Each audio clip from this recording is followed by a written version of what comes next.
पाठाचे नाव दौलत. हा पाठ इयत्ता 6वीच्या मराठी जुन्या बालभारती पुस्तकातील आहे. नाही, हा शब्द दौलतने मोठ्या निर्धाराने उच्चारला.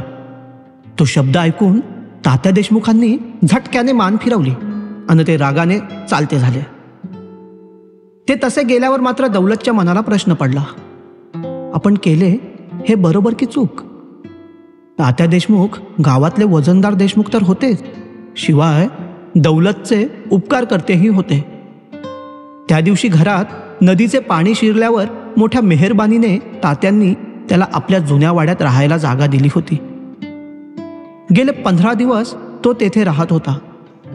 घरातील ओल पूर्ण सुकेपर्यंत म्हणजे आणखी महिनाभर तरी त्याला त्यांच्या वाड्यात राहणे भाग होते. अशा स्थितीत ते आपल्याकडे येतात. मुलांना स्टेशनपर्यंत पोचवण्यासाठी गाडी जुंपायला विनवतात आणि आपण त्यांना नाही म्हणतो हे बरोबर की चूक? एक प्रकारे ते बरोबर होते. आज पोळ्याचा दिवस, बैलांचा वर्षातला सणाचा दिवस. या दिवसाचे महत्त्व शेतकऱ्यांशिवाय इतरांना कधीच कळायचे नाही. 12 महिने 13 काळ मातीत खपून मोती पिकवणाऱ्या बैलाची या दिवशी शेतकरी पूजा करतो. त्याला गोडधोड खायला घालतो, रंगवतो, झूल घालतो आणि हौसेने त्याची मिरवणूकही काढतो. वर्षभर खपून जगाला जगवणाऱ्या बैलाला फक्त आजचा एकच दिवस विसावा मिळत असतो. आणि अशा दिवशी तात्या येऊन म्हणत होते, माझ्या मुलांना सिनेमा बघायला सांगलीला जायचंय, तेवढं त्यांना गाडीतून स्टेशनपर्यंत पोचव. कसे शक्य होते ते? जातीवंत शेतकरी पोळ्याच्या सणादिवशी बैलाला कधीही झुंपणार नाही. अर्थात आपण नाही म्हटले हे बरोबरच केले असे दौलतला वाटले. पण तात्या गावातला श्रीमंत प्रतिष्ठित माणूस. आपण त्यांच्या घरात राहून मिंधे झालेलो. अशा स्थितीत आपण नाही म्हणणे म्हणजे त्यांचा केवढा अपमान झाला. त्या अपमानामुळेच ते रागाने निघून गेले. त्यांना जो राग आला तो जसा त्यांच्या अपमानाचा, त्याचप्रमाणे आपण त्यांना नाही म्हणाल्याने आपल्या दिसलेल्या उद्दामपणाचाही. ते आपणाला आज उद्दाम, उर्मट असेच म्हणत गेले असतील. पण आज आपण काही जाणून बुजून उद्दामपणा केला नाही, उर्मटपणा तर नाहीच नाही. आपण आपला धर्म पाळला. माझ्या वागण्याने त्यांना राग आला तर त्याला मी तरी काय करणार? खरे म्हणजे तात्यांनी असे रागवायलाच नको होते. पण ही श्रीमंत माणसे 4 पैशाच्या किंवा प्रतिष्ठितपणाच्या जोरावर सगळ्या जगावर सत्ता गाजवू पाहणारी हे अशीच असायचे. पण त्यांना कोण भीतो? या विचाराने दौलतचे मन शांत झाले आणि तो हौसेने बैलांना झुली घालून सजवायच्या कामाला लागला. त्याने चमकदार रंगाने बैलांची शिंगे रंगवली. त्यावर सोनेरी बेगडाच्या आडव्या पट्ट्या लावल्या. त्यांच्या कपाळावर आरशांची बाशिंगे बांधली, गळ्यात फुलांच्या माळा घातल्या आणि अशा तऱ्हेने सुशोभित केलेल्या आपल्या बैलांकडे तो कौतुकाने पाहत राहिला. त्या कौतुकाने मन भरून आल्यामुळे त्याच्या मनाच्या यातना बुजून गेल्या. तात्या आपल्यावर रागावून गेले याची तर त्याला पुसट आठवणही राहिली नाही. आपल्या सजवलेल्या बैलांकडे पाहताना त्याचे मन सुखाने पुरेपूर भरून गेले. त्याच वेळी त्याला कोणीतरी येऊन बातमी सांगितली, बळी चव्हाणाला बैलानं मारलं, मोठी जखम झाली. ते ऐकताच त्याचे मन अस्वस्थ झाले. बैलांच्या मिरवणुकीची वेळ होत आली होती. खोताच्या वाड्यापुढे वाजणारी सुरेल सनई त्याला स्पष्ट ऐकू येऊ लागली. बैलांना घेऊन जायची त्याची सगळी तयारी झाली होती, पण त्याचे त्याकडे लक्षच लागेना. सनईचा आवाज त्याच्या कानात शिरेना. आपले सजवलेले बैलही त्याला स्पष्ट दिसेनात. त्याला एकच देखावा दिसत होता, एकच आवाज ऐकू येत होता, जखमेने रक्तबंबाळ झालेला बळी चव्हाण आणि त्याच्या मुखातून निघणारा वेदनामय व्याकुळ उद्गार. बळी त्याचा सगा सोयरा नव्हता, भाऊबंध नव्हता, इष्टमित्र नव्हता. तो गावातला एक त्याच्यासारखा सामान्य शेतकरी होता. पण मानवी मन हे फक्त नात्याच्या किंवा मायेच्या माणसासाठीच व्याकुळ होत नाही, तर कुठल्याही मानवी दुःखाने ते घायाळ होते, बेचैन होते, बधीर होते. बळीला पाहण्यासाठी दौलतचे मन अधीर झाले. त्याने शृंगारलेले बैल तिथेच सोडले. मिरवणुकीला उशीर झाला तरी हरकत नाही, तो निघाला बळीला बघायला. बळीला बघायला लोकांची गर्दी झाली होती, पण ती नुसती बघ्यांची गर्दी असे दौलतला वाटले. प्रत्येक जण हळहळत होता.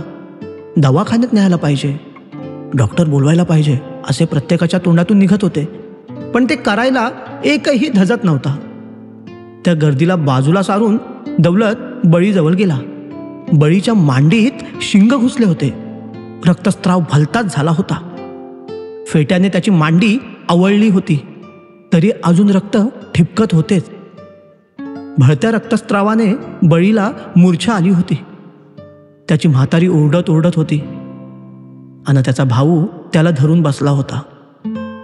अशा तऱ्हेने वेळ घालवणे म्हणजे बळीला मृत्यूच्या दाढेत लोटण्यासारखेच होते. ते ध्यानात येताच दौलत बळीच्या भावाला म्हणाला, असं बसून कसं भागणार? आत्ताच्या आत्ता डॉक्टरला आणलं पाहिजे, नाहीतर याला मिरजेला नेलं पाहिजे. मिरजेलाच न्यावं म्हणतोय, पण अजून गाडी जुंपून आली नाही. कोण गेलंय काय गाडी आणायला? गेलेत 2 जण, पण ते तिकडंच. अरे हे का दिरंगाईचं काम? 4ची गाडी आता येईल. गाडी जुंपून चालायलाच हवा आता लगेच स्टेशनकडे. थांब, मीच येतो माझी गाडी घेऊन 2 मिनिटात. असे बोलून उतावळीने दौलत घराकडे पळत आला. पोळा, मिरवणूक, बैलांचा शृंगार सगळे विसरला. लवकरात लवकर बळीला स्टेशनवर कसे पोचवावे ही एकच गोष्ट त्याच्या मनात थैमान घालू लागली. बैलांच्या झुली काढण्यात सुद्धा वेळ दडवणे त्याला बरे वाटले नाही. झुलीसह तसेच बैल त्याने गाडीला जोडले. गाडी बळीच्या दारात नेली. गाडीत एक तढव अंथरला आणि 3-4 बळीला अलगद उचलून गाडीत घातले. गाडी स्टेशनच्या रस्त्याला लागली. स्टेशनपर्यंतचे अंतर भराभरा कमी होत चालले, पण स्टेशन येईपर्यंत गाडी चुकेल की काय ही एकच काळजी दौलतच्या जीवाला लागली होती. अखेर जेव्हा स्टेशन आले आणि गाडीला अवकाश आहे असे कळले, तेव्हा त्याचा जीव भांड्यात पडला. मग सावकाश बळीला बैलगाडीतून उतरून स्टेशनात नेले. त्याच्याबरोबर मिरजेस जाण्यासाठी 2-3 योजना झाली.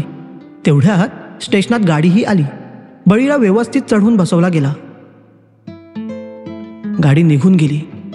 नंतर दौलत स्टेशन बाहेर पडून आपल्या गाडीजवळ आला आणि त्याने निवांतपणे पानाची चंची सोडली.